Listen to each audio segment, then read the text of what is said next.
안녕하세요. 김어준의 뉴스공장 주말 특근 진행을 맡은 양지열 변호사입니다. 지난 15일이었죠. 포항 지역에서 발생한 지진으로 수능시험이 일주일 연기됐습니다. 자연재해로 수능시험이 미뤄진 건 1994학년도 시험이 도입된 이래 처음이었는데요. 입시 현장에서 혼란이 없지 않았지만 정부가 현장을 찾아 신속하게 의사 결정을 했고 수험생 안전과 피해 지역 학생의 형평성을 고려해 볼 때 상당한 호응을 얻고 있죠. 특히 이번 수능 연기는 안전이 효율보다 중요하고 혹시 모를 피해를 막기 위해 다소의 불편을 감내한 결정이었다는 점에서 효율을 무엇보다 우선시했던 우리 사회의 패러다임을 바꾸는 계기가 될 것으로 보입니다. 11월 18일 토요일 뉴스공장 주말 특근 지금부터 함께 하시겠습니다. 이명박 전 정부 시절 군이 댓글 공작을 했던 정황들이 속속 밝혀지고 있습니다. 김관진 전 국방부 장관을 이 사안으로 구속했는데요. 이 사안을 내부 고발했던 국군사이버사령부 530 심리지원단의 김기현 전 부사관, 그리고 이 내부 고발자를 뉴스공장이 모셔왔던 KBS 이재석 기자의 인터뷰 11월 14일 화요일 3부에 방송됐는데요. 다시 들어보시겠습니다.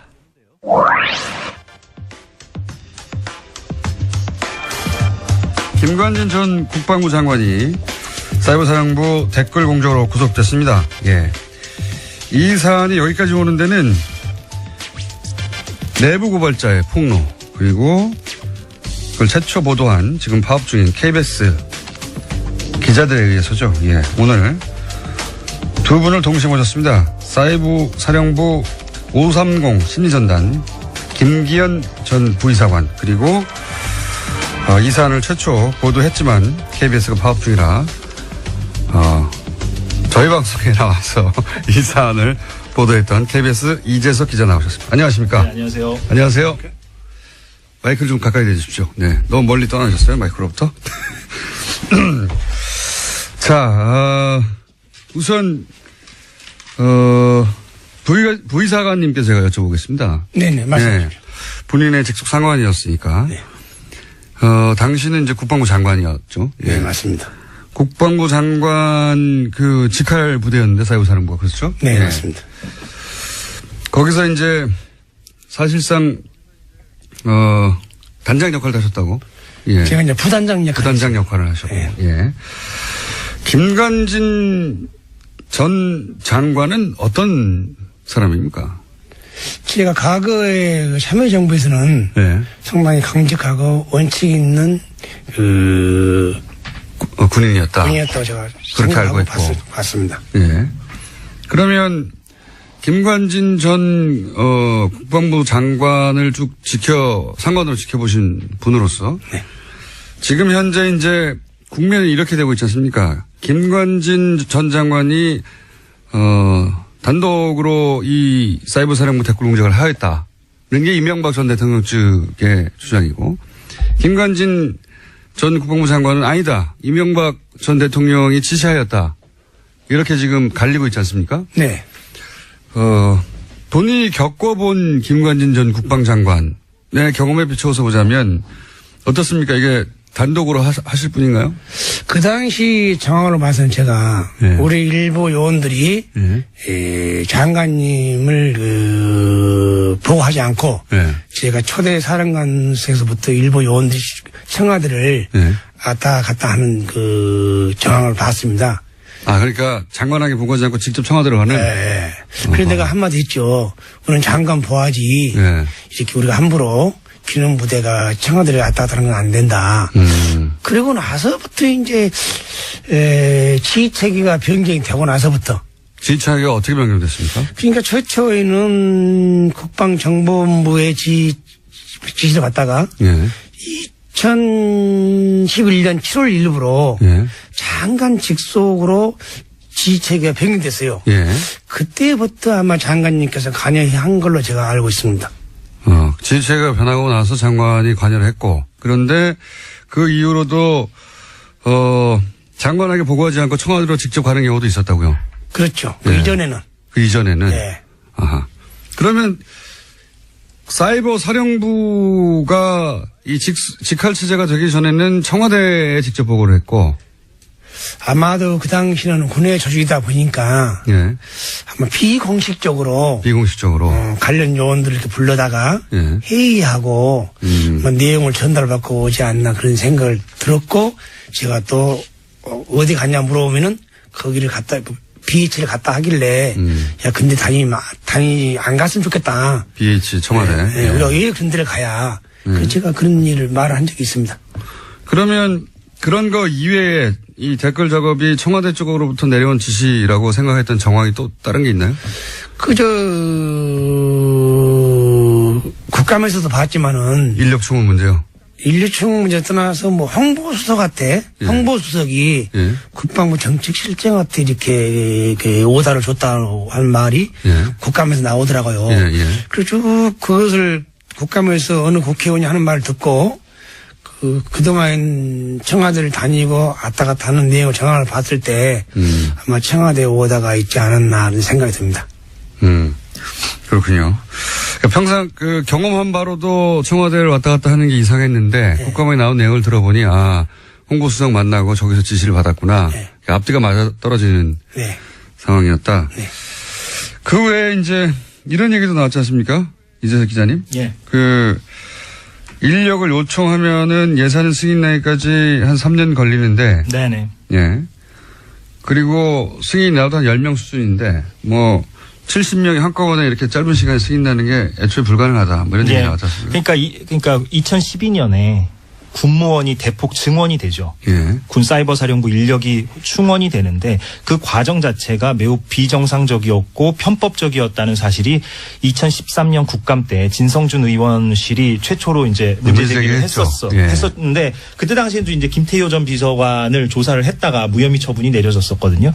그랬다가 이번에 이제 다시 이제 우리 김기현 전 과장님의 폭로로 인해서 다시 한번 이제 문제가 불거지기 시작했고 실제로도 이 부분에 이제 상당 부분 문제가 있다는 게 이철희 의원실을 포함한 국회에서 이제 내부 자료를 공개함으로써 그게 바로 대통령의 어떤 지시사항이었다. 명료하게 그게 이번에 밝혀졌죠.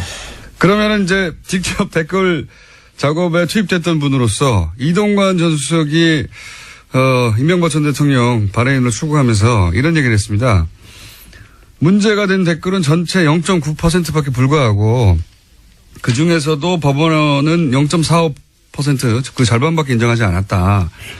이거밖에 안 된다. 그러니까 나머지 몇 프로입니까? 90% 이상은 정상적인 이제 안보 차원의 북한 심리전을 막는 정상적인 댓글이었다. 이렇게 주장하거든요. 이거 어떻게 보십니까? 통상적으로 이제 심리전이라는 것은 그분들이 아마 몰라서 그러는데 댓글로 한 것이 아니고 상대편에게 진실을 알리면은 그 진실 내용을 보고 다시 우리 편으로 오게 하는 겁니다. 북한에 대해서 말하자면. 즉 말하면 북한의 그 상황을 북한 주민들이 모르니까 북한 지도부의 실상을 전파하면은 주민들이 그것을 보고 동요하고 다시 우리 편에 오게 한 거죠.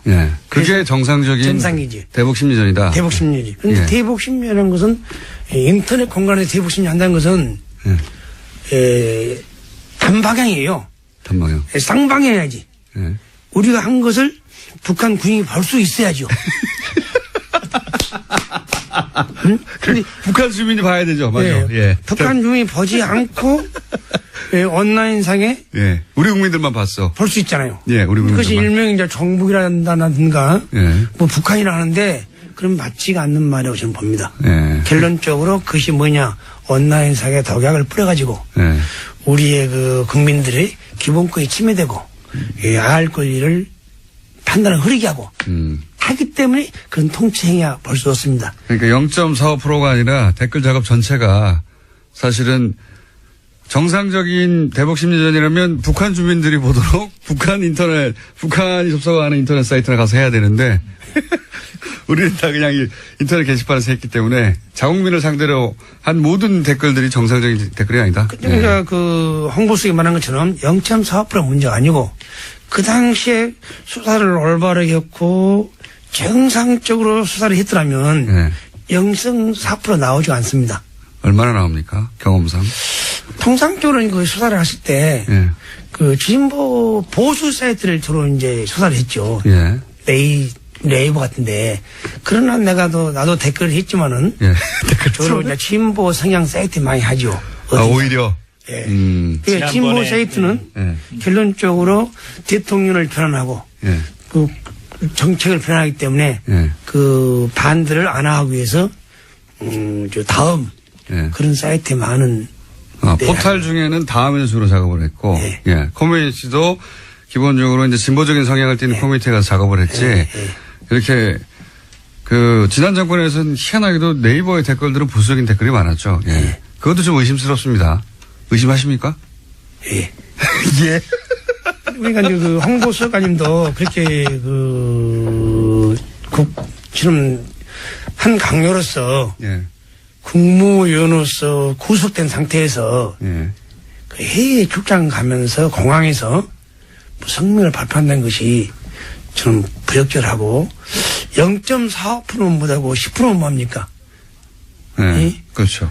총을 들고 싸운 군부대에서 예. 그 했다는 게 수치스러움이고 더 나가서 헌법유례 행위 아닙니까? 예. 그것도 아직 모르는 상태를 보니까 아직 멀었어요. 아직 멀었어요. 그러니까 지난번에 제가 뉴스공장에 출연해서도 전해드린 바가 있는데 예. 그 다음 진보적 성향이 상대적으로 강한 다음 사이트가 그 댓글 요원들의 주 활동 무대였는데 그 다음에서 사용했던 아이디는 다 제출하지 않았었다. 그렇죠. 네이버 아이디만 제출했었다라는 소식을 제가 전해드린 바가 있었거든요. 그렇죠. 그러니까 예. 그때 당시에 수사가 얼마나 부실 수사였고 증거가 인멸되었던가를 알 수 있는 단초가 되는 그런 에피소드죠. 그러니까 2014년 국방부 자체 조사가 부실 수사였다는 게 판명이 된 상황에서 문제가 된 댓글이 0.9%다라고 얘기하는 것은 조금 네. 뭐랄까요. 그러니까 2막이 진행되고 있는데 1막 가지고 얘기하는 어떤 그런 상황이라고 할 수가 있는 거죠. 1막은 이제 보수 정권이 집권하고 있을 때 어떻게든 이 그래, 사안을 접근하시. 네. 축소하려고 했을 때 내용이고 지금 말씀하신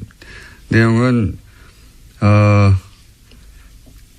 포털만 따지더라도 포털만 그렇죠. 다른 커뮤니티는 아니고 네이버는 희한하게도 댓글이 이제 보수적인 댓글이 많이 달려 있었는데 그것도 뭐 작업이었다고 의심하는 사람도 굉장히 많습니다. 근데 다음은 상대적으로 진보적인 댓글이 많이 달렸는데 그래서 작업을 적어도 사이버 사령부에서는 다음에 가서 했다. 주로.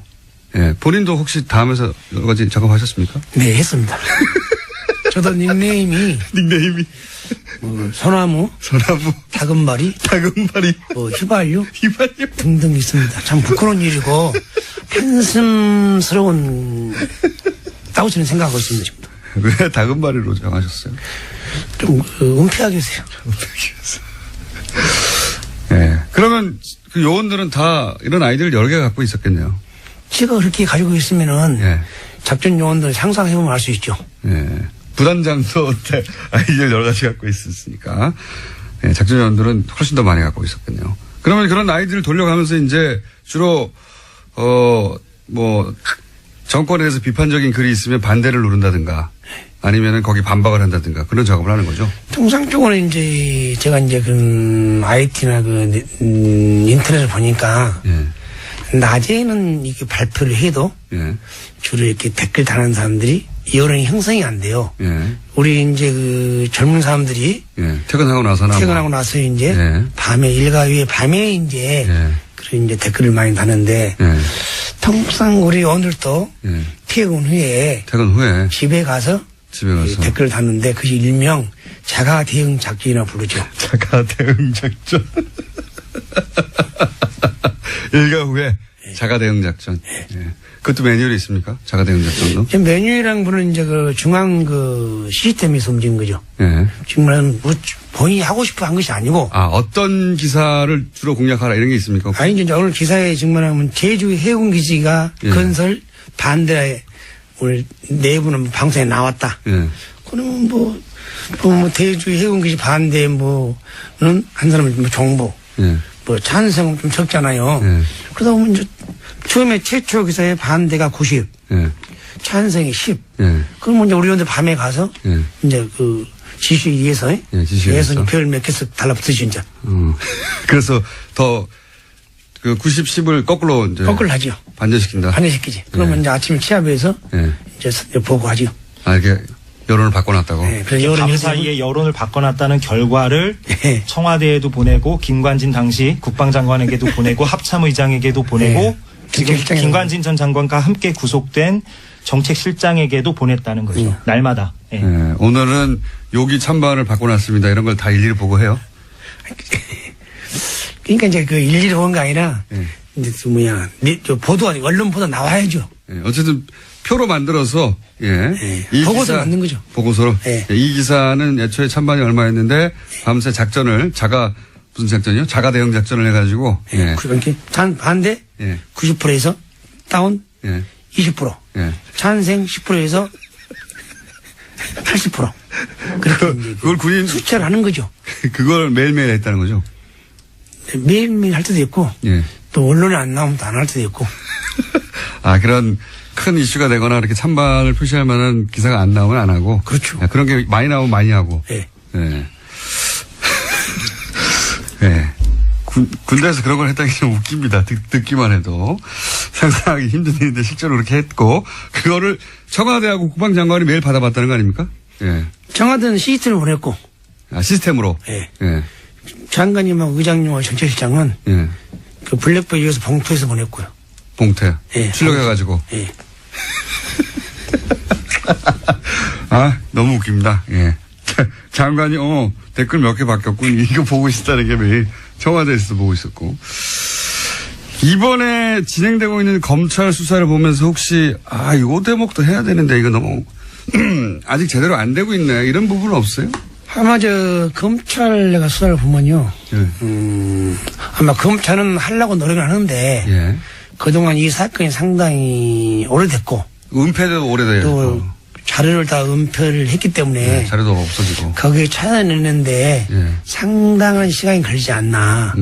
그래서 좀 그런 아쉬움이 있고. 너무 시간이 지나고 수사가 됐다 보니까. 또 국감에서 뭐 사령관 와가지고 댓글을 다뤘냐고 여쭤보니까 정치는 간행을 안 했고 정책 홍보는 했다고 하더라고요. 정책 홍보.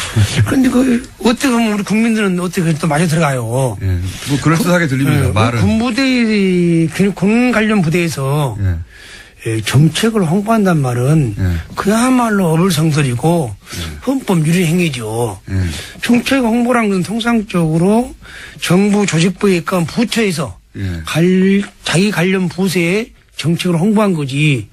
어디 뭐 군부대에서 특히 또 방첩부대에서 정책을 홍보합니까? 맞습니다. 예. 아니 청와대 정책을 왜 방첩부대에서 홍보하느냐? 각 부처 관리를 각 부처 할 일이 있는데 방첩부대에서 그것도 북한을 상대로 심리전을 하라고 하는 부대에서 왜 정책 홍보를 하느냐? 맞는 말씀이시고요. 이재석 기자 입장에서는 혹시 이 부분을 수사를 검찰이 해야 되는데 아쉽다 이런 부분 없습니까? 그러니까 지금 기무사 부분이 좀 핵심적인 부분인 것 같습니다. 기무사? 그러니까 사이버 사령부는 지금 김관진 전 장관하고 그 정책실장도 구속이 됐기 때문에 수사에 좀 더 속도가 붙을 것으로 보이는데 물론 이제 관심사는 청와대 특히 이제 이명박 전 대통령까지 갈 수 있느냐 이제 이 부분이겠죠. 그런데 이제 최근에 언론 보도를 보면 기무사에도 댓글 부대가 만연해 있었다는 거 아니겠어요? 그러니까 기무사는 더 직접적입니다. 대통령 직속이기 때문에. 그렇죠. 국정원처럼. 여기는 국방부 직속이라고 하죠. 그래서 송영무 국방장관 체제가 얼마나 이제 개혁 의지, 군 개혁 의지가 있느냐 없느냐를 판가름할 수 있는 그 기준 가운데 하나가 바로 이 기무사 댓글 부대에 대해서 국방부 TF팀이 얼마나 실체를 밝힐 수 있느냐. 이 부분이 좀 관전 포인트가 될 것 같습니다. 기무사는 말하자면 군의 국정원과 같은 곳이라 국정원은 지금 TF가 들어가서 열심히 서버 차원에서 뒤지고 있는데, 기무사는 그런 작업은 없기 때문에 쉽지는 않을 것 같아요, 여기는. 예, 그리고 나온 김에 말씀드리자면 국정원은 지금 개혁위원회가 정기적으로 발표를 하거든요. 자기들의 조사 결과를. 그런데 국방부 같은 경우는 지난번에 1차 중간 조사 결과를 추석 연휴 때 발표하고 막 그랬어요. 그러니까 조금 뭐랄까요. 그러니까 언론의 노출 빈도도 좀 적고 그러다 보니까 좀 이렇게 제보가 좀 잘 안 들어가고 선순환이 안 이루어지는 그런 측면도 있는 것 같습니다.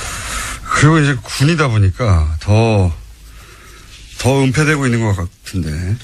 자, 오늘 제가 해보니까, 저희가 잠깐 시간을 마련했는데, 사실 해보니까 하실 말씀이 많을 것 같아요. 그래가지고, 앞으로 몇 분 더 모실 거 예정입니다. 네, 해보니까 아주 재미있고 솔직하게 말씀하셔가지고, 너무 리얼하게.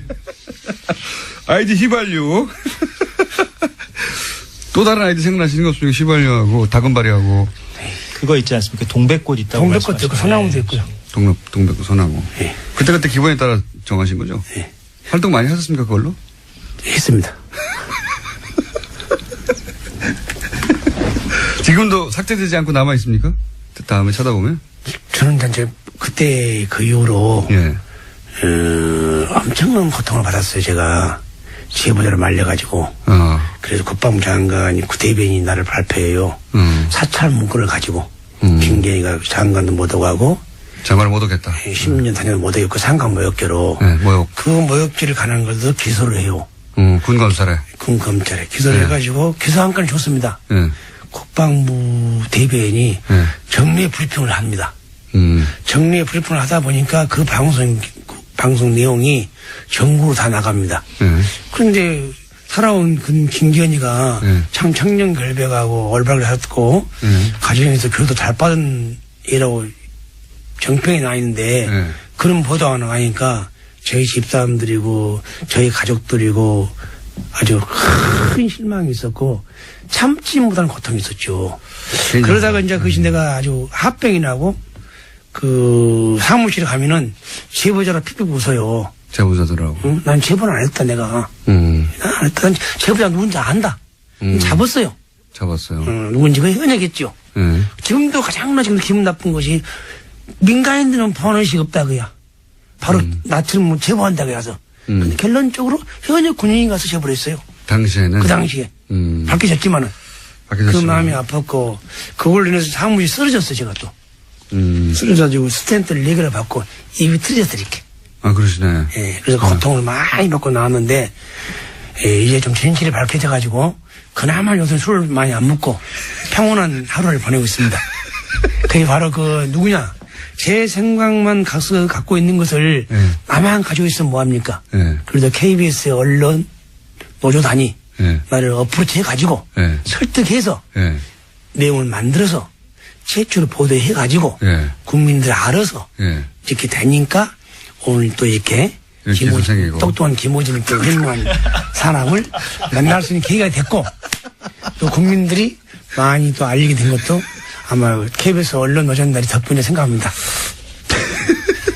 방송을 진행하셔도 될 것 같은데 KBS 이게 사실 KBS 뉴스에 나갈 내용이거든요. 근데 KBS가 뉴스를 안 내보니까 KBS가 망가져가지고 지금 KBS 기자들이 파업을 하면서 다른 방송국에 가가지고 지금 이 내용을 보도하고 있거든요. 네.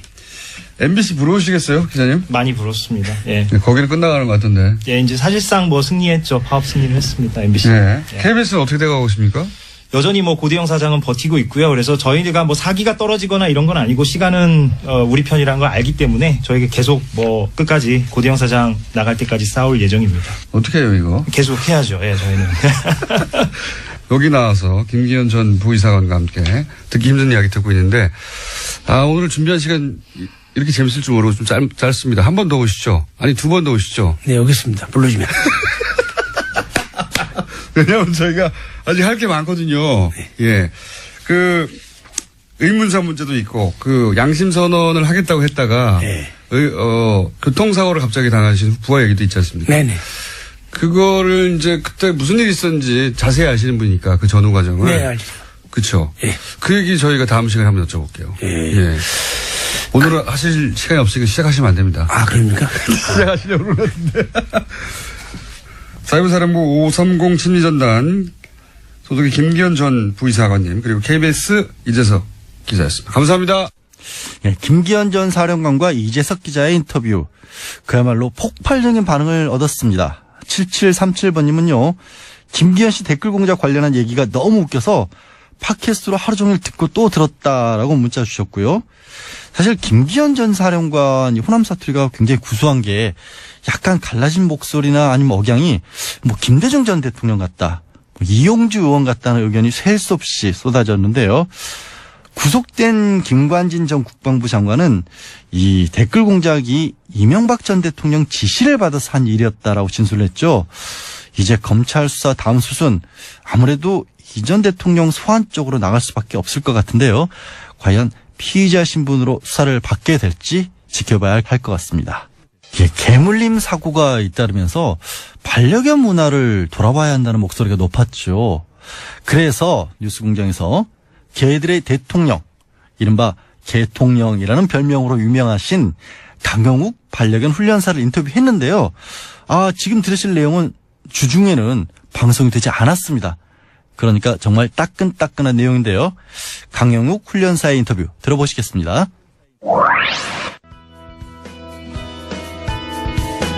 최근 반려견 관련 사고가 많습니다. 네. 얼마 전 경기도에서는 몸무게가 15kg이 넘는 반려견에게 입마개 착용 의무화 조례 추진하다 논란이 됐습니다. 네, 해서 이 반려견 관련한 제도, 문화 한번 짚어볼까 합니다. 이분은 워낙 유명한 분이라 바로 소개해드리겠습니다. 개통령이라고 불린다고 강형욱 훈련사 나오셨습니다. 안녕하십니까? 안녕하세요. 네. 안녕하세요. 처음 뵙겠습니다. 저는 많이 뵀어요. TV에서. 저도 TV에서 많이 뵀습니다. 네. 제가 과거에 TV 나온 건 주로 이제 재판받으러 간다든가 그런 건데. 예. 그래서 솔직히 직업이 어떤 건 잘 몰랐어요. 그래서 사실 정치하시는 분인 줄 알았는데 라디오 하신다고 하셔가지고 사실 죄송합니다. 예, 주로 사건에 많이 등장했어요, 제가. 근데 직업이 어떤 건가요? 제 직업은 접니다. 그렇군요. 네. 제가 프로필 보고 깜짝 놀란 게 지금 33. 예. 저는 TV에서 보고 이거 10년 이상은 더 봤거든요. 예. 고생 많으셨나 봐. 그런데 네. 33인데 이 정도 경력이면 경력은 18년. 그러면 10대부터 했다는 얘기잖아요. 99년도부터 했으니까요. 그러니까 10대. 예, 맞습니다. 네. 그건 경력이 아니고 그때는 취미 아니었어요? 제가 학교를 가지 않았고요. 강아지는 공부를 그럼 열심히 아주 어릴 때부터 가까이 있었겠어요, 그죠? 그렇죠. 어렸을 때부터 예. 네. 그러니까 어렸을 때부터 강아지하고 지내면서 네. 강아지가 뭐랄까요? 강아지의 행동 양식 이런 거가 몸에 그냥 배인 거죠. 어릴 때부터. 그걸 이해하는 정도가 굉장히 높았던 거 아닙니까? 다른 사람들보다 어릴 때부터. 그랬던 것 같아요. 어렸을 때는 그냥 강아지 훈련사가 되고 싶다는 마음으로 공부를 했다기보다 이 친구들하고 같이 살 수 있는 방법이 있을까라는 생각으로 공부도 하고 이제 실제로 저는 이제 유기견 봉사활동을 초등학교 때부터 찾아다니면서 하고요. 혼자 진돗개 보고 싶다고 12살 때 버스비 모아서 진도도 다녀오기도 하고 혼자. 어렸을 때부터 개의 습성은 아주 어릴 때부터 그냥 흡수하셨구나. 누구한테 배웠다기보다. 좋은 선생님들도 많이 계셨고요. 어렸을 때부터 많이 접촉하다 보니까. 네. 어릴 때부터 이 훈련사 분들한테 배우기도 하셨어요? 그럼요. 제가 이때만 해도 훈련사님들이 많이 계셨어서요. 그분들 찾아다니면서 이제 귀동냥도 하고, 학교 다니면서 주말에는 가서 잠자고 오기도 하고, 그러면서 좋은 선생님들을 많이 만났었습니다. 제가 TV 보면서 제일 인상적이었던 건, 네. 사람을 훈련시키잖아요, 기본적으로. 그래야죠. 네. 네. 그 접근은 어디서 온 겁니까? 어느 순간 깨달음이 있었을 거 아니에요?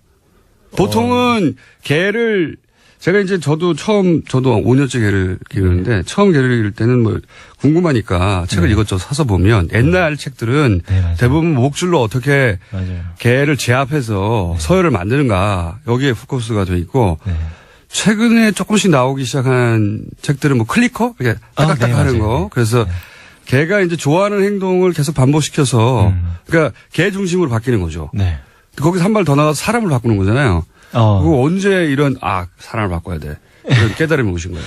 어떤 순간이라기보다는 이제 반려견들을 보면, 그 친구들을 보면, 자기가 어떤 사료를 먹고 싶다고 하지는 않거든요. 네. 사람이 사오죠. 산책 나갈 때도 사람이 데리고 나가야 되고, 네. 이사도 같이 응원하지 않아요. 사람이 가고 싶을 때 이사하고. 이 친구들의 거의 대부분의 행동이 사람이 준 환경과 사람이 준 기회에서 나와요. 네. 그렇지. 네. 왜냐면 강아지 푸드를 키우신다고 하시는데 미용 갈 때 나는 이런 컷으로 해줘라고 한 적은 없잖아요. 개가 수술한 적은 없죠. 근데 이제 우리 주인의 취향이죠. 예. 보호자가 선택을 해서 하는 거기 때문에 거의 모든 환경 또한 사람이 만들고 기회 말이네. 또한 사람이 주니 맞는 말이네. 사람에 의해 만들어질 수밖에 없죠. 사람에 의해서 타고난 부분도 있겠지만 사람에 의해서 격려되거나 그럼요. 예, 또는 뭐 제압되거나 이런 속성들이 뭉쳐서 그 개 성격이 되기 때문에. 네, 맞아요. 아하. 그래서 실제로 어렸을 때 잔소리를 많이 들은 반려견들이요. 나중에 커서 경고 없이 공격하거나 경고 없이 이유 없는 짖음들이 굉장히 많아요. 스트레스가 쌓였다가. 네네. 어렸을 때부터 굉장히 이제 그 친구들의 시그널 하나하나를 보고 이해하고 파악하고 뭔가를 해주던, 교정을 하던, 그만하게 하던 해야 되는데 보호자의 감정에 의해 내가 원하는 거에 의해 강아지를 만들려 하다 보니 그냥 강아지들이 아주 엉망이 돼서 큰 친구들이 되게 많죠. 그러니까 이제 그 강영욱 씨가 요새 갑자기 뜨는 이유가 뭐냐면 기본적으로 이런 그 강아지에 대한 반려견들에 대한 이해나 또는 문화나 제도가 충분히 우리나라에서 만들어지고 있기 전에 너무 급속도로 강아지가 많아졌어요. 저도 공감합니다. 예. 네. 그러다 보니까 어떻게 해야 될지 모르는 거예요, 사람들이. 근데 희한한 양반이 하나 나와가지고 이때까지 한 건 잘못된 거예요. 하다 보니 그 말솜씨도 굉장히 좋으시더라고. 예. 저도 이제 강아지를 이렇게 최근에 특히 걔가 물었다. 예. 그러니까 반려문화가 잘못됐다. 네. 또 목줄을 하지 않는다. 15kg 이상은 목줄 입마개를 시켜야 되겠다. 그러니까 규제를 강하게 해야 된다. 그러니까 그만큼 불편한 사람들이 많았다는 얘기도 하거든요. 네. 최근에 나는 강아지를 별로 안 좋아하는데 강아지들은 굉장히 많아졌고 내가 뭐라 할 수가 없었는데 그런데 이제 이런 사망 사건도 있다 보니까 불만이 터져 나온 거예요. 네. 그러니까 강아지를 안 키우는 사람들도 불만이 많았던 거예요. 급속도로 늘어난 강아지들 때문에. 제가 한 가지 아직 질문까지 안 했는데. 근데 그러면 얘기해 보세요. 비반려인들, 개를 키우지 않는 사람들의 불만이 아니에요. 어쩌면 이 문제는 개를 키우는 사람들조차 개를 키우는 사람들의 방식이 싫었어요. 그랬을 수도 있고요. 결국은 인식도 변화해야 되고 전반적으로. 그리고 그 인식의 전환을 뒷받침하는 제도도 만들어져야 되고. 그게 합쳐져야 이제 하나의 문화가 만들어지는 거잖아요. 네, 맞습니다. 우린 초기야 이게. 네. 초기인데 제가 첫 번째 여쭤보고 싶은 건 이겁니다. 강아지를 사고 파는 게 너무 쉽잖아요. 여기서부터 시작해야 되는 거 아니에요? 감탄할 것 같아요. 네. 감탄 많이 할 거예요, 저한테. 왜냐면, 정말 키우면 안 되는 사람들이 반려견들을 많이 키워요. 제 책 제목이 당신은 개를 키우면 안 된다거든요. 제가 낸 책 제목이요. 그 책은, 간접 광고가 됐네요? 처리하겠습니다. 이건 삐. 그런데? 이게, 제가 이제 한 주기만 4년마다 돌아오는 주기인데 정말 개를 키우는 사람들의 정도 그리고 인식, 문화 이런 것들에 너무 진절머리가 나는 시기들이 가끔씩 와요. 근데 정말 강아지를 키울 때 이 사람은 정말 키우면 안 되는데 강남 오피스텔에 살면서 하루에 12시간을 일하고 가끔씩은 영화도 보고 와야 되고 여자친구 남자친구도 만나야 되고 1박 2일 여행도 가야 되는 그 사람이 강아지를 길러요.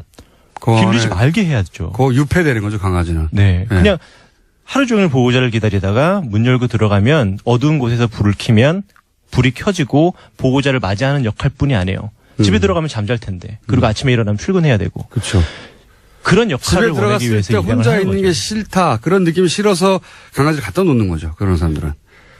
자기는 그 한순간이지만 걔들은 몇 시간 동안을 보호자를 기다린단 말이에요. 네. 그런 사람들한테는 사실 이 사람들이 아무리 좋은 사료, 아무리 좋은 음식, 아무리 좋은 교육을 한다고 그래도 이렇게 키울 거라면 키우면 안 되는데 이런 사람들이 많아지고 또 아무나 키우게 되고 또 정말 네모난 카드 한 장이면 신용카드 한 장이면 나이가 몇 살이건 아무한테나 강아지를 팔 수 있는 그렇죠. 현실을 보면 그게 이제 아무나 좀 정말 의도치 않게 너무 많은 사람들이 개를 키우고 있죠. 이런 제도들이 그리고 가다가 그 죽은 인형처럼 네. 살아있는 인형이네 귀엽다고 사는 사람도 많아요. 네. 그런 사람도 많다고 하는데 그럼 거꾸로 그런 이제 이 반려 문화가 오래돼서 제도적으로 잘 정착된 곳에서는 어떻게 합니까? 강아지를 입양하는 것 자체가 굉장히 어려워요. 기본적으로. 네. 뭐 시험 친다고 하는 얘기도 들었어요, 저는. 네, 이게 먼저 강아지를 번식하기 전에 태어나기 전에 브리더. 네, 그렇죠. 내가 신청서를 먼저 받고요. 신청서를 보고 서류 전형이죠. 서류 면접을 통과한 사람에게 얼굴 보자라고 그래요. 그러면 가족들이 쭉 앉아요. 4살짜리 꼬마 아이가 인간 면접을 보는군요. 네네. 예. 그래서 그렇게 면접을 봐서 예. 그 강아지를 입양을 보내고요. 중요한 게 이런 서약까지 쓰는 데들이 많아요. 만약에 당신이 불의 사고를 당했을 때, 안 좋은 일이 생겼을 때, 강아지를 키울 수 없을 때 다시 내게로 돌려보내라. 라는 것도 서약도 받고요. 그러니까 이 반려견을 키울 수 없다면 그때에는 내가 키우겠다. 그러니까 태어나게 되게 했으면 어렵네. 네네. 마지막에 강아지를 보내주는 것도 책임져야 된다라고 생각하기 때문에 강아지를 입양하는 게 쉽지 않아야 되는데 이게 우리나라에서는 훨씬 더 쉬워졌죠. 훨씬 더 쉽다기보다는 뭐 아무런 제약이 없죠. 강아지는 물건 사는 거하고 그렇죠. 똑같기 때문에 맞아요. 돈을 내면 그냥 아무나 살 수 있는 거예요. 네. 그러니까 거기서부터 출발해야 된다. 제도가 기본적으로. 공감합니다. 예. 그리고 이런 거 있지 않습니까? 등록제. 네, 반려동. 지금도 반려동물 뭐 등록제. 마이크로칩 하긴 하는데 그 이상의 방법은 없습니까? 그걸 지금은 벌금이 50만 원인가요? 하지 40만 않으면? 원이요. 40만 원이요? 예. 근데 이제 아무도 단속도 안 하고 아무도 사실은 이슬람 안 하는 법이거든요. 이게 14년 1월 1일부터 계도 기간이 시작이 됐고요. 예. 아직까지 계도 기간이고요. 아직도 계도 하고 있어요? 예. 아직도 뭐 그거에 대한 단속이나 저는 제재 벌금도 같은 게 굉장히 없어요. 높여야 되고. 공감합니다. 예. 그리고 한 1,000만 원씩 해야 돼. 1,000만 원씩. 주기적인 1,000만 원 넘겠어. 900만 원 합시다. 900만 원. 아, 네. 쟤도 주기적인 단속도 해야 된다고 보고 너무 많아요 이미 네. 강아지들이. 이게 반려동물 선진국 같은 경우에는 사실 인구 대비 반려동물이 그렇게 많지 않아요. 야, 그렇게 어려우니까. 네. 어려우니까. 키워야 되는 사람만 키우는 거지. 네. 아무나 그렇게 키우게 하지 않습니다. 그러니까 하나의 패션이나 트렌드처럼 저 인형 예뻐, 저 옷이 예뻐 이렇게 지나가는 것처럼 우리가 많이 늘어났거든요. 맞아요. 그러니까 버리는 것도 엄청나게 많잖아요. 네, 맞아요. 버리는 숫자도 우리나라가 엄청나죠. 이게 사실은 버린다라기보다 나도 모르게 유해하게 돼요. 그러니까 누구한테 주고 또 그 사람이 또 누구한테 주고 그 사람은 풀어놓고 키우다가 잊어먹고. 그런 식으로 보통. 실제로 저 포천에 가면은 굉장히 큰 3,000마리가 있는 유기견 보호소가 있어요. 3,000마리. 예. 말도 안 되는 숫자거든요. 거기 가면 이게 보호소야 지옥이야 라고 생각될 정도인데 걔네들 얼굴 보면서 정말 너희들이 주인이 있었어? 정말 너희들의 주인이 너희를 잊어버린 거야? 아니면 버린 거야? 그게 아니라 그냥 풀어놓고 키우다가 그렇게 돌아다니던 친구들이 거기 모인 것 같더라고요. 그리고 그 사람은 찾지도 않고요. 그러니까 제가 예전에 컬럼 쓴 제목이 버린 사람은 없는데 버려진 개는 많다라고 하는 컬럼이 있어요. 죄의식 때문에 팍 버리는 사람보다는 그런 식으로 네가 알아서 사라지던가 이런 경우가 더 많다는 거죠. 그렇죠. 살면서 너 강아지 키울래? 강아지 한 마리 너 좋아한다며 키워볼래? 라는 소리를 사실 성인분들은 한 번 정도씩은 들어봤을 거예요. 저는 안 들어봤어요. 죄송합니다. 이 시사 프로그램이라면서요. 예. 함부로 일반화 요구를 하면 강아지 대통령 아니고 총리 정도로 바꿉니다. 네. 더 내려도 됩니다. 반장 정도도 괜찮고 2장도 좋습니다. 예. 2장은 오래 할 수 있으니까. 아직은 뭐 대통령으로 여기서 불리니까요. 예. 총리 정도로 하죠. 강 총리? 그 숫자는 얼마나 돼요? 숫자? 도저히 모르겠어요. 이제 이게 우리나라의 5분의 1이 반려견을 기른다라고 하는데 실제로 이게 반려견들이 몇 마리인지 전혀 모르겠습니다. 왜냐면은 제 동네가 저 가평에 살거든요. 예. 저 며칠 전에 보니까 강아지들 태어났더라고요. 예. 그 친구들 숫자를 누가 셌을까라고 생각을 해봤는데 세지를 못하죠. 자, 유기견들은 대부분 안락사 당하죠. 그런 시설에 들어가게 되면. 입양될 수 있는 기회를 줘요. 예, 보호하는 시간이 열흘인데 그 열흘 동안 입양되지 못하게 되면 이제 안락사를 할 수 있습니다. 근데 이제 보통 많은 곳에서 안락사를 하지 않게 하기 위해서 쉼터라고 하는 곳들이 있어요. 근데 사설인데 개인이 운영하는. 근데 쉼터로 그런 몇만 마리씩 나온다고 하는 반려견들을 어떻게 수용합니까? 말도 안 되는 거죠, 사실은. 그래서 솔직히 저는 개인 쉼터를 운영하는 분들이 너무 감사하고 너무 고맙지만 사실 그분들은 월급이나 이런 것도 없고요. 그러니까 아무것도 쉬는 날도 없고요. 자기가 연극 하나 못 봐요. 왜냐면 연극을 볼 시간에 강아지 케어해주는 게 아깝다 생각을 하셔가지고. 근데 이게 사회가 만든 문제를 개인의 어떤 그러니까요. 양심에 의해서 커버하고 있는 건데 이런 거 하나하나가 좀 너무 마음에 들지가 않아요. 그래서 우리나라에도 분명히 유기견을 관리하는 대책들이 필요할 거고 실제로 어마어마한 개체들이 안락사를 당한다고 합니다. 네. 그러니까 개인이 시스템이 제대로 안 돼서 개인이 선의로 감당할 수준은 넘어선 것 같고요. 그죠? 네. 이게 이제 인식의 변화는 저절로 오는 게 아니라 제도의 변화와 함께 오는 건데 네. 그래서 사고 파는 거 네. 말고 또 있습니까? 제도적으로 이 입마개를 해주면 그런 문제가 없어지지 않겠냐 15kg 이상 네. 이런 이제 이건 이런 조례를 만든 사람 욕하고 싶진 않아요. 모르니까 한 거예요. 저도 욕했는데 이제 안 하려고요. 그러니까 모르니까 한 거거든요. 근데 이제 잘 모르니까 이거 큰 개는 그 입마개 하면 되지 않을까? 네. 이렇게 생각해낸 거니까 열심히 일한 거 이 공무원은. 네. 근데 잘 몰라서 개에 대해서. 죄송합니다. 예. 이런 식의 제도를 만들어 보려는 노력들이 있잖아요. 네. 보시기에 어떤 제도들이 있어야 됩니까? 지금 전반적으로. 자, 본인이 막 만들 수 있어. 네. 그럼 뭐를 만드시겠어요? 농담으로 진짜 제 아내한테 나한테 법을 만들게 하던지 왜 저 별명만 개택통령으로 그럼 출마를 해야 돼요. 네. 그렇게 말한 적이 있는데 네. 어떤 것부터 만들어야 돼요? 저는 사실 생각을 해봤어요. 진짜 뭐가 필요할까? 첫 번째로 뭐가 필요할까? 네.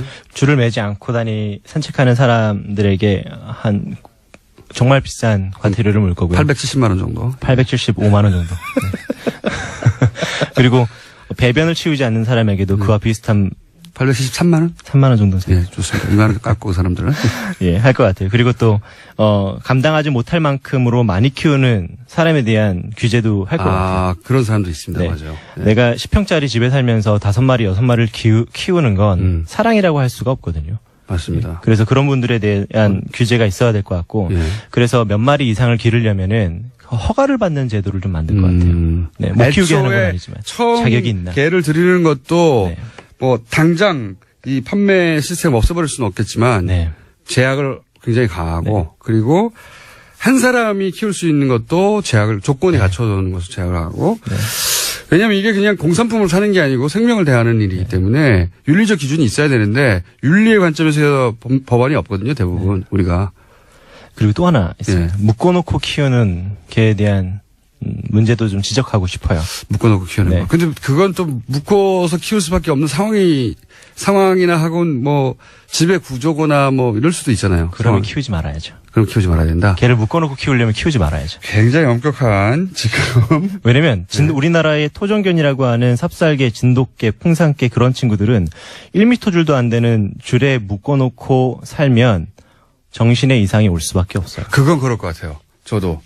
개들이 그렇게 활동적인 개들을 1m 줄에 묶어놓고 평생 키우는 거 아닙니까? 그런 집도 있죠. 여전히. 너무너무 많고요. 서울 내에서도 너무나 많고요. 이런 친구들이 자칫 잘못해서 줄에 풀리게 되면 위험해지게 되는 거죠. 사람의 문제다. 실제로 잘 산책시키고 교육을 잘하는 사람들을 규제하기보다 이렇게 잘 키우지 않는 사람들에 대한 규제가 훨씬 더 현실적이고 훨씬 더 사람을 공격하는 반려견을 생산하지 않고 만들어내지 않는 근본적인 대책이 될 거예요. 그러면 입마개 문제는 그러면 이런 15kg 넘는 반려견의 입마개 착용 의무화 조례 이런 거는 어떻게 해야 되는 겁니까? 이렇게 하지 말고. 이거는 180에 80kg가 넘으면 뭔가를 해야 된다라고 하는 거랑 똑같아요. 그렇죠. 그러니까 이게 알아야 될 게 제가 가장 많이 의뢰받는 공격성이 있는 예. 반려견들은 거의 대부분 소형견들이에요. 실제로는 말티즈. 버릇없이 키워진 애들. 예. 이렇게 생각을 해요. 입마개는 법으로 정할 것이 아니라 반려인들 스스로가 알아야 돼요. 그러니까 내 반려견이 누군가를 해할 수 있고 다른 반려견에게 위협이 된다면 그렇다면 당연히 입마개를 하고 줄은 필수고 해야죠. 입마개는 주인이 판단해서 할 정도가 돼야 된다. 그럼요. 그래서 내가 줄을 잡고 산책을 나갔을 때 누구에게 상해를 입힌다면 그거에 대한 강력한 처벌이 있어야 되고 그리고 내 강아지가 밖에 나가서 누구를 상해를 입히거나 공격적으로 한다면 그거는 보호자가 판단을 해야죠. 그런데 여기에 몇몇 견종들이 있기는 해요. 맹견이라고 특히 하는. 습성이 이제 공격성이 있는. 예. 이게 18세기 영국에서 있었던 애니멀 베이팅, 물 베이팅, 베어 베이팅 동물들하고 싸움을 시켰던 친구들이 있거든요. 영국 같은 경우에는 역사적으로 제일 잔인한 동물 싸움을 시켰던 곳인데 지금 왜 그렇게 멋진 법을 갖고 있게 됐는지 모르겠어요. 그건 이제 자기들 겪다 보니 그 자독함을 보고 점점 바꿨겠죠. 근데 지금 그런 친구들을 한국에 아무 법이 없는 통제가 없는 한국에서 기르게 될 경우에 문제가 되는 경우들이 상당히 많아요. 예전에 실제로 어떤 견종입니까? 실제로 우리나라의 법에는 로트와일러 그리고 또 아메리칸 스태포드셔, 아메리칸 스태포드셔 불테리어, 또 아메리칸 피플테리어, 도사견, 그 외 이에 관련된 잡종 이렇게 나와 있는데 이게 우리나라의 아메리칸 스태포드셔 보신 적 있으신가요? 모르겠어요. 봤을 수도 있는데 그게 개인지 몰랐을 거예요. 이게 아메리칸 스태포드셔, 아메리칸 피플테리어, 아메리칸 스태포드셔, 불테리어 굉장히 비슷하게 생겼어요. 그래서 누구도 구별하지 못할 거예요. 전문가가 아닌 이상. 근데 이런 친구들 말고 실제로 우리 내에 있는 위험한 개라고 생각을 하면 뭐 오브차카라고 하는 개가 있고요. 진돗개도 사실은 위험할 수도 있지 않습니까? 사실 우리나라에서 사람을 문 견종을 따져보면 진돗개가 압도적일 겁니다. 사람도 물고 작은 개들도 많이 물어서 죽이죠. 엄청 물죠. 그래서 진돗개는 아는 사람이라면 애견 호텔이나 아니면 애견 놀이터, 운동장에 반입을 잘 안 하려고 하는 데들이 많아요. 네, 왜냐면 무는 게 쉽거든요. 그 친구들은. 근데 내 강아지가 누구를 상해를 입힌다면 스스로 이제 입마개를 하게 해야죠. 충분히 이해가요. 그 입마개 문제는 중량이나 크기로 결정할 문제가 아니다. 개 습성의 문제니까. 그러니까 15kg 이상 넘는 반려견 입마개 착용 의무화 조례는 이게 말이 안 된다. 하지만 의견이 있습니다. 네, 그런데 맹견 확대를 해야 해요. 맹견을 지금 5종인데 거기서 확대를 하고. 아, 맹견을 의무화해야 한다. 네. 사이즈와 상관없이. 네. 단 교육을 이수할 경우 입마개를 하지 않게 하는 거죠. 오, 좋았어, 좋았어. 견종으로 제약하고 크기가 아니라. 네네. 그 다음에 뭐 그럼 모든 사람이 다 해야 되냐? 아니다. 필요한 교육을 반드시 거치게 하고 그러면 입마개는 선택적으로 할 수 있다. 주의. 그렇죠. 그걸 6개월에 한 번씩 갱신하는 거예요. 6개월에 한 번씩. 6개월에 한 번씩 갱신하는 거죠. 당연히 입마개를 안 한 반려견들은 우리가 교육을 받았다라고 생각하면 되고요. 입마개를 한 친구는 지금 열심히 교육 중이다라고 생각하면 되겠죠. 아, 만들 게 많네요. 네. 오늘이 첫 시간입니다. 네. 개통령 말고, 강 총리로 제가 바꿨기 때문에 앞으로 강 총리의 뭘로 할까요? 뭘 코너 제목은 앞으로 달기로 하고, 한 달에 한 번씩 나와주셔야 되겠어, 이제. 전, 네. 나와주셔야 되겠고. 자, 오늘은 이제 전반적인 얘기를 좀 해봤습니다. 전반적인 얘기. 문화를 바꿔야 되고, 제도가 뒷받침돼야 되고, 그러니까 이제 같이 살아가는 동물에 대한 보편 인식의 전환이 좀 있어야 된다. 종합적으로. 이 뉴스공장을 들으면 뭘 해야 될지 정리가 되는 쪽으로 이 코너가 발전되도록 강 총리가 노력해 주세요. 제가요? 자, 강 총리 오늘 여기까지 하고요. 자, 우리 청취자들한테 인사해 주세요. 앞으로 잘하겠다고. 예. 즐거웠습니다. 하고 싶은 이야기들도 많이 한 것 같아서 너무 좋았고, 네.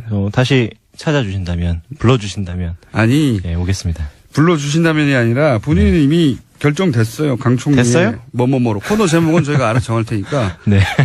강 총리 연락하면 한 달에 한 번은 무조건 여기를 가야 된다. 아, 알겠습니다. 이렇게 알고 계십니다. 꼭 나오겠습니다. 네, 예. 감사합니다. 네. 예, 대통령 아니고 여기서는 강 총리입니다. 네, 알겠습니다.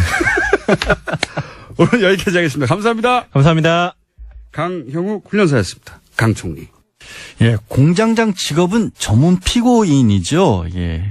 어디 대통령을 또 총리로 강등을 시켰는지 모르겠어요. 1000만 반려견 시대에 꼭 필요한 인터뷰였는데요. 사실 이런 인터뷰가 한두 건이 아니라고 합니다. 그러니까 방송 시간은 한정적이고 다뤄야 할 사안은 쏟아지는데 이처럼 사전 인터뷰를 해놓고도 시간을 못 잡아서 방송을 못한 사례들이 수두룩하다고 해요. 심지어는 섭외를 해놓고도 방송 일자를 잡지 못해서 아예 못했던 인터뷰도 있고요. 만약에 청취자분들이 원하신다면 주말 특근이라도 1시간 늘려서 내보내드리겠습니다. TBS EFM이 개국 9주년을 맞아 11월 22일 수요일 저녁 7시 30분 국악 콘서트를 개최합니다.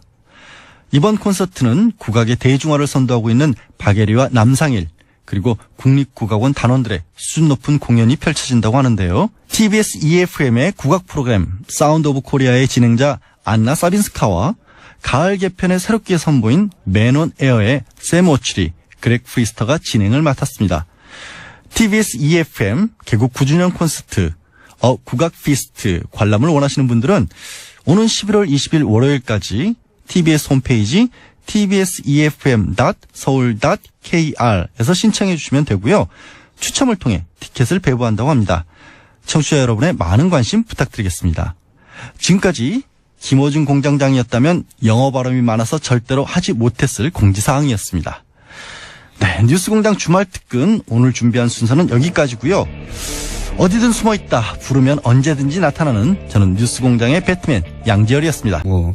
북한 심리전을 막는 정상적인 댓글이었다 이렇게 주장하거든요. 이거 어떻게 보십니까? 통상적으로 이제 심리전이라는 것은 그분들이 아마 몰라서 그러는데 댓글로 한 것이 아니고 상대편에게 진실을 알리면은 그 진실 내용을 보고 다시 우리 편으로 오게 하는 겁니다. 북한에 대해서 즉 말하면 북한의 그 상황을 북한 주민들이 모르니까 북한 지도부의 실상을 전파하면은 주민들이 그것을 보고 동요하고 다시 우리 편에 오게 한 거죠.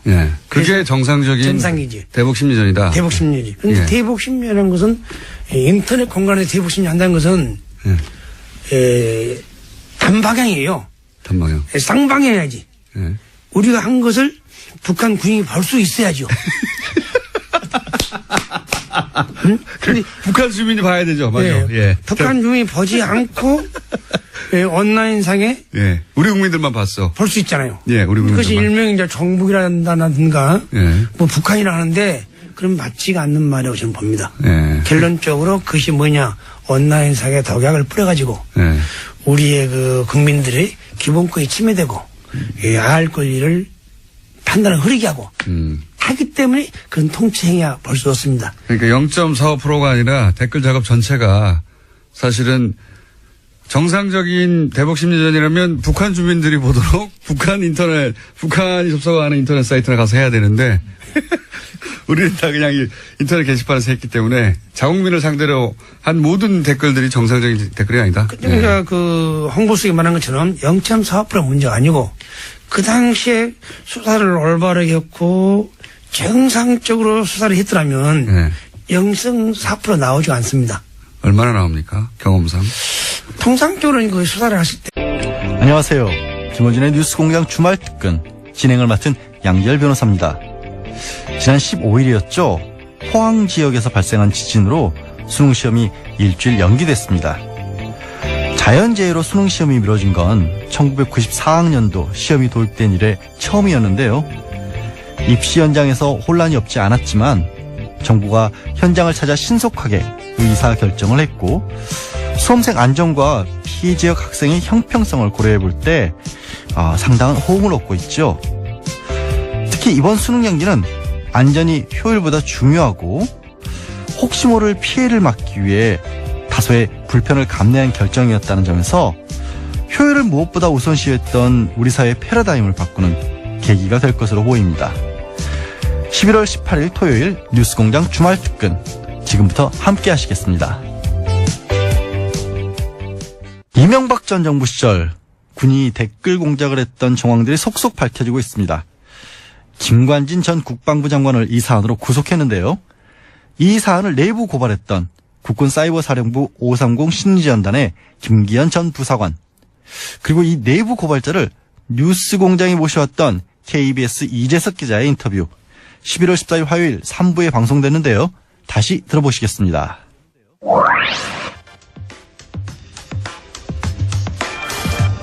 김관진 전 국방부 장관이 사이버사령부 댓글 공작으로 구속됐습니다. 이 사안이 여기까지 오는 데는 내부 고발자의 폭로 그리고 그걸 최초 보도한 지금 파업 중인 KBS 기자들에 의해서죠. 오늘 두 분을 동시에 모셨습니다. 사이버사령부 530 심리전단 김기현 전 부의사관 그리고 이 사안을 최초 보도했지만 KBS가 파업 중이라 저희 방송에 나와서 이 사안을 보도했던 KBS 이재석 기자 나오셨습니다. 안녕하십니까? 네, 안녕하세요. 안녕하세요. 마이크를 좀 가까이 대주십시오. 너무 멀리 떠나셨어요, 마이크로부터. 자, 우선, 부의사관님께 제가 여쭤보겠습니다. 네네, 말씀하십시오. 본인의 직속 상관이었으니까. 당시는 이제 국방부 장관이었죠. 네, 맞습니다. 국방부 장관 그 직할 부대였는데 사이버사령부가 그렇죠? 네, 맞습니다. 거기서 이제 사실상 단장 역할을 하셨다고? 예. 제가 이제 부단장 역할을 하셨고. 예. 예.